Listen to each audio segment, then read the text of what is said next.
Izo ndabizi kubera navuye ruguru ndi umukobwa utangiye kuba inkumi. Ndavuga uko nabonaga umukobwa w'umunyamurenge yarabayeho ndetse n'umudamu. Ndavuga igitsina gore muri rusange uko ruguru twari tumeze.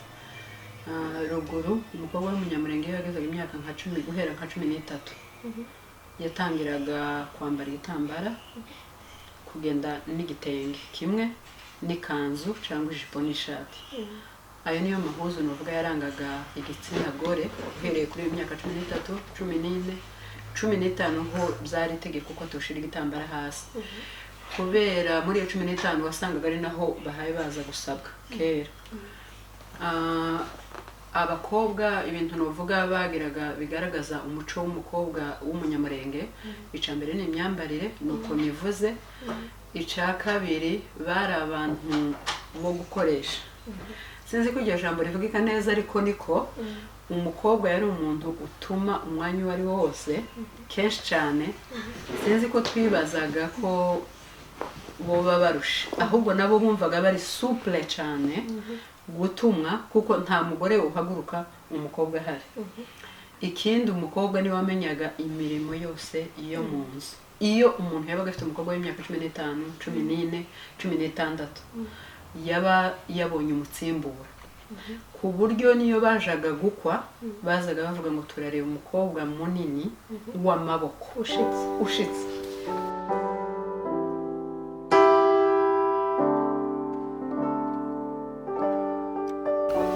Twagize amahirwe rero yo gutaramana n'umuvyeyi ari we shangazi cyangwa se mushenge. Uyu munsi akaba agiye kutubwira umwari cyangwa umukobwa w'umunyamurenge iwacu yarameze gute, tumugereranye cyangwa se turebe kuko n'uyu munsi uko bimeze. Shangazi rero tubahaye umwanya mutubwire ko sifashe. Murakoze cyane. Izo ndabizi kubera navuye ruguru ndi umukobwa utangiye kuba inkumi. Ndavuga uko nabonaga umukobwa w'umunyamurenge yarabayeho ndetse n'umudamu. Ndavuga igitsina gore muri rusange uko ruguru twari tumeze.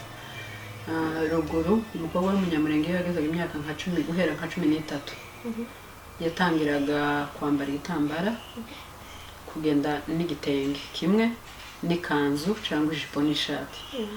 Ayo niyo mahuzu nuvuga yarangaga igitsina gore uhereye kuri imyaka 13, 14, 15 ho byari itegeko ko tushira igitambara hasi. Kubera muri iyo 15 wasangaga ari naho bahaye baza gusabwa kera. Abakobwa ibintu nuvuga bagiraga bigaragaza umuco w'umukobwa w'umunyamurenge. Icambere ni imyambarire nuko nivuze. Ica kabiri bari abantu bo gukoresha. Sinzi ko iryo jambo rivugika neza ariko niko umukobwa yari umuntu utuma umwanya wari wose kenshi cyane. Sinzi ko twibazaga ko bo babarusha, ahubwo nabo bumvaga bari souple cyane gutumwa kuko nta mugore uhaguruka umukobwa ahari. Ikindi umukobwa ni wamenyaga imirimo yose iyo mu nzu. Iyo umuntu yabaga afite umukobwa w'imyaka 15, 14, 16 yaba yabonye umutsimbura, ku buryo niyo bajaga gukwa bazaga bavuga ngo turareba umukobwa munini w'amaboko ushitse wo kugiraga icakora.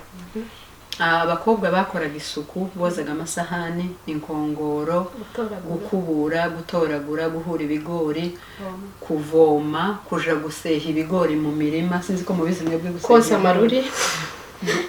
Amaruri ntabwo bavyita koza, ni ugukuka.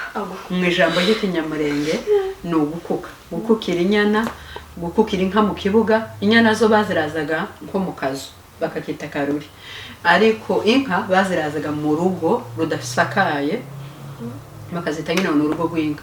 Cyangwa twebwe kundonda aho twabaye akenshi nta nubwo inka zabaga mu rugo, zabaga ku musozi cyangwa zikarara imbere y'inzu ya nyirazo. Zabaga zizi imbere y'inzu ya nyirazo nyine kubera ko ariho bazikamira.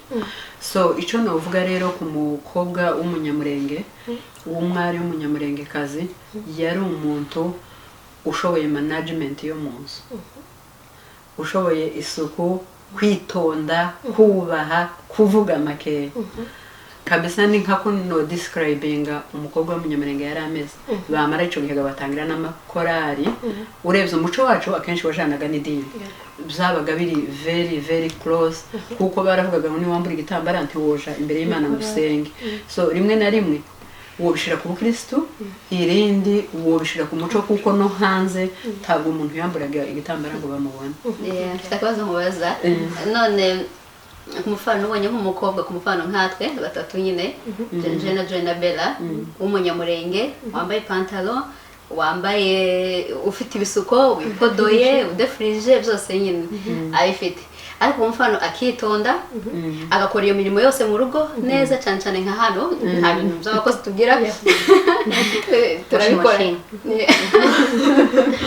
ugasanga tuvuge dukoze imirimo neza turebye abana tugize gute ariko twambaye uko gutandukanye nuko wenda wagiye utubwira uvuga ko twataye umuco cyangwa twataye umuco umuco ni ikibazo cyiza Fabi hariho umuco physically umuco physically ni ukuvuga ngo amahuzu ya makeup ikintu kigaragara gutya uwo nguwo no vuga ngo twarawutaye kuko nta mukobwa wambara igipantaro ariko mentally no vuga muracara abakobwa b'abanyamurengekazi bafite umuco wa kinyamurenge ibyo ni ibintu bitandukanye ariko ubajije ikintu cyiza cyane umukobwa w'umunyamurengekazi wambaye ipantaro uteretse inzara utoboye amatwi ufite imisatsi ifite amabara atari umukara ibyo ntitwari tubizi habe na kanta sometimes hari bamwe batayemeraga rero urwo utayehabaga sinzi ngo batarayemeraga njyewe I agree na Madra ibintu yavuze ko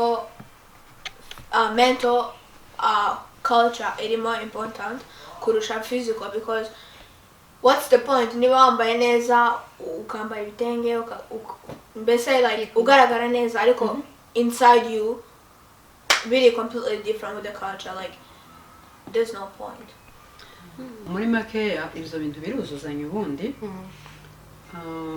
umuntu agomba kugira umuco wo mu mutima umuco wubaha umuco ukunda abantu umuco ukunda Imana umuco ufite icerekezo ubundi umuco udufasha kurinda indangagaciro zacu tugomba kuba abakobwa bafite indangagaciro niwo muco munini numva ariko no kwambara ntabwo no basaba kwambara ibikojeje isoni muvuge ngo umuntu aracari mu muco oya no saba n'ubundi nimba twaragiye mbese hanze cyangwa mu migi yose yaba niyo muri Kongo nta kibazo kwambara wikwije gusa hari aho bihindutse ku muco wa kinyamurenge byanga byakunda kuko tuzabona umukobwa wenda ukenyeye igitenge nkuko uje ikenyeye iwe ari muri age y'aba bana muze kuri ntabyumva ntiyumva ari comfortable gukora ibintu ariko njewe nambaye ibitenge ubundi niho numva ndi comfortable kurusha iyindi myenda nukuvuga kubera ko nayikoreye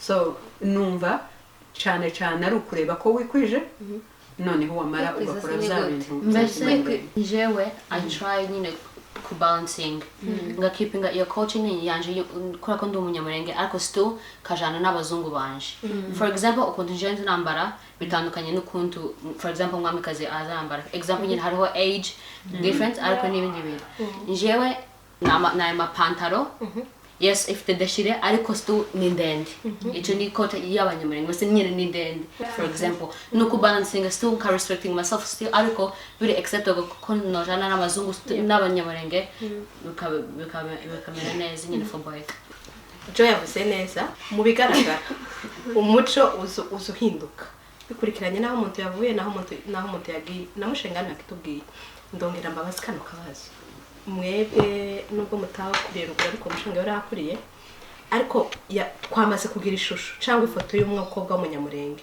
none mwebwe ubwa none ko murabona gute turacafite wa muco w'ikinyamurenge cyangwa twarawutaye twarawutaye cyane ntitwigeze twambara ibitenge nkuko yavuze cyangwa se ntitwagejeje imyaka 14 ningahe turi ruguru ngo tubyambare twagejeje turi mu mujyi twambara amapantalo turadefrize dukora n'ibindi byose hamwe twakwita ko twawutaye kuko byari ibintu by'imico yacu nabyo bazabitubwira twakugomeza kubikora aho turi hose ariko ntituza tubikora ndavuga ko twawutaye ariko kandi niyo twafashe mu bigaragara umuco wacu w'ibitenge navuga ko ari yo myenda y'abakobwa n'abagore nkuko namushenge yabitubwiye kandi natwe niko tubizi usanga rimwe na rimwe nakwivugira nje ku rugero iyo ngiye ku kazi inza numva igitenge atari umwenda unyoroheye kuba notwara ku kazi ariko kandi mu minsi isanzwe nkaniyinga nzi ko mu myenda imbere igitenge ari wo mwenda umbere ariko nabangiye ku kazi nkavuga ngo sinotwara igitenge naje niba ruguta umuco nyine kuri ico kintu cyangwa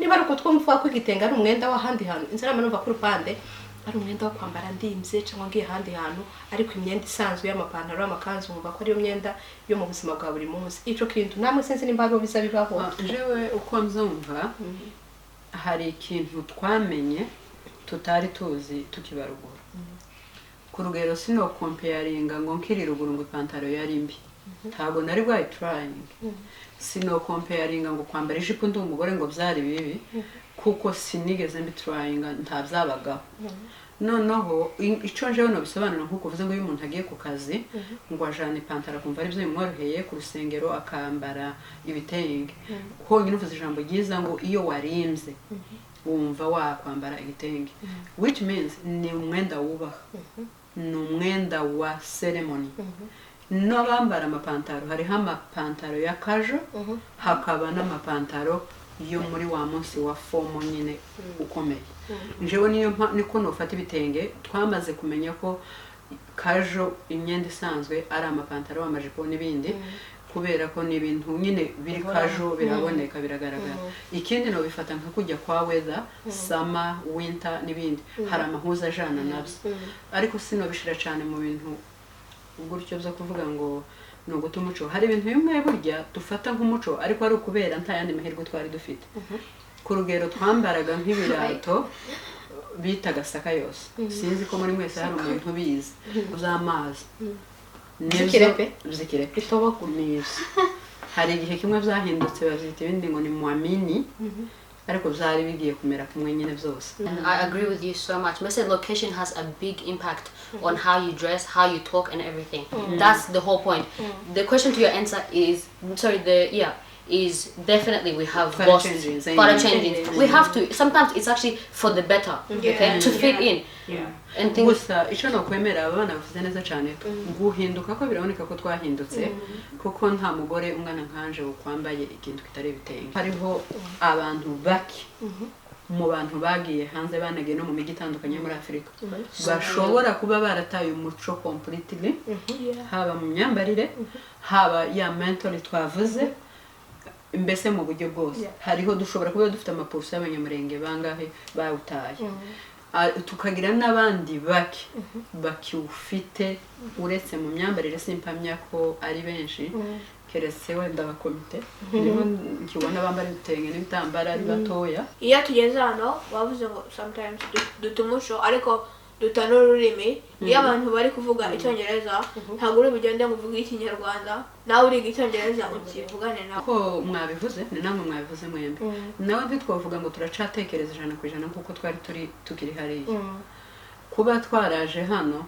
nyine abana bacu mu gihe bavuga icyongereza kandi mu bintu biranga umuco ururimi rurimo uzanga uzakunda ko nakantu kakozweho nta mwana nkeka wowe nyine wenda wowe ufite ikinyamurenge 100% mu mutima wiwe ashobora kuba akizi yese ariko ntiyo bakigifite 100% ariko nk'ubwo ruhande kuba mama bangana nkanje notekereza ngo 100% turacagifite ikinyamurenge cyo mwamuvuga cyo mu bitekerezo na bamwe no kwita ko ari batoya ndakuze cyane nabo nje nibaza ko bamwe no kuvuga icyongereza ariko ntumenye ikinyamurenge ku ruhande rwanje gatoya no guta umuco kanini rwose icyo turacemera ahubwo mbese kutawuta novuga gatoya nuko wovuga ikinyamurenge ariko kandi ukamenya n'icyongereza kuko iyo utamenya izo ndimi zombi uzikoreshe nyine reka mbasetse mbaho urugero rw'ikintu kimwe cyacu gitandukanye n'icino mu migi iwacu mu kinyamurenge iyo umuntu mukuru akubwira umusubiza wunamye ushenga aratubwira nimba atari byo aragutuma ukavuga inyi ugende kwanaka kubwire gutya inyi ntiwemerewe kumureba gutya mu maso ariko eye contact muri ibi bihugu ni ikintu kiranga ikinyabupfura mwumve ko ari ibintu bibiri bitandukanye twebwe iwacu kera warebaga umuntu gutya kuganirije mukuru wabaga uri umushizi w'isoni uri umwana utagira ikinyabupfura ariko ino biri opposite. Joy yavuze ikintu na Bella ariko yakivuze mu kanya kuko numva jewe mu mico tugomba gufata ibyiza by'iwacu tukabigumana tukabifumbata ndetse ahubwo ababyeyi tukakangurira abana bacu n'abarumuna bacu kuzingatira cyangwa se kugumana umuco wacu ibyiza byacu tubifate ibyiza by'abazungu nabyo tukabivanga aho ngaho umuntu mbese umuntu how I become the person that I am ni two mixtures of culture.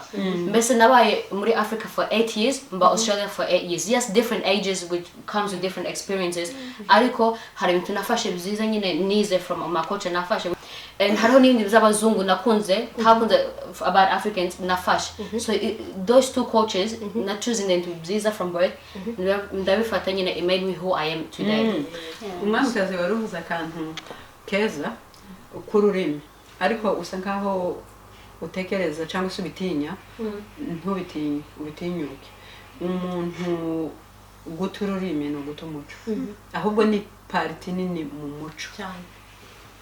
Sinzi ko uvuga ikintu na kimwe kijanye n'abanyamurenge udahaye ubabwira ururimi rwabo. Ikinyamurenge ni ikintu cyambere kikuranga kuri umunyamurenge. Ni ikintu kikuranga. Rero ni byiza ko tumenya ururimi rwacu ariko kandi ntibibuje ko umuntu avuga icyongereza cyangwa kimenya. Ni byiza ko umuntu amenya icyongereza ndetse tuciga cyane tugitindeho ariko kandi nitubazwe ikinyamurenge naco tukimenya. Umusozo w'ikiganiro cacu reka nanone twongere duhe Mushenge umwanya yongera atugire inama nk'ababyeyi atugire inama nk'abana ico twakora kugira ngo tuzingatire cyangwa dukomeze umuco wacu w'abanyamurenge. Murakoze. Umuco wacu hari ikintu tutagumye kuvuga kare ariko kirimo umuco wacu uhura n'ubukristo. Hari igihe Yesu ndabizi abanyamurenge babayeho bataramenya Kristo ico gihe sinabayeho nanje ariko kuva jewe ntangiye kumenya ubwenge abanyamurenge bari abakristo. Rero nabonye ko ubukristo bwafashije umuco wacu kuba mwiza. Naje ikintu norangiriza aho mvuga mbwira abavyeyi nkabwira n'abana bacu batwumva hirya no hino ku isi b'abanyamurenge ndetse n'undi mwana wese wakenera kuzumva akavyigiraho nawe kandi bikamwigisha nivyiza. Ikintu ca mbere no saba abana bacu ko baba abakristo bagakomeza Imana kuko iyo umuntu afite Imana muri we azagira ubwenge bwakira akagira ubwenge bwumva kandi iyo umuntu yumva azakora ibintu bizima. Ikintu ca kabiri ni ya mental culture twavuze. Ico kintu kigomba kuba strict mu mafamiye. Umwana language akoresha ukayitegera. Hari amajambo aba hano hanze y'abazungu nubwo tutazi ibyongereza byinshi arimo gutukana arimo gushira isoni ariko abantu bakayareka ngo kubera ko ari icongereza. Ni nka kwa kundi wacu tutemereraga abana ko bavuga ibintu byo gushira isoni imbere y'abantu. Mbese nusaba abavyeyi cyane kuba hafi y'abana tukababwira ngo mureke iki mureke niki tukabamenyesha umuco wacu icusaba ndetse n'ubukristo.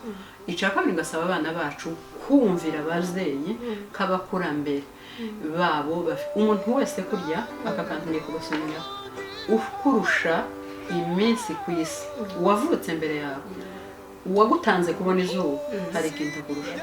Ushobora kuba ufite ubwenge bwinshi bwo kwiga kumurusha n'ibindi ariko wa munsi yabonye wowe utarawubona hari experience runaka afite wowe udafite.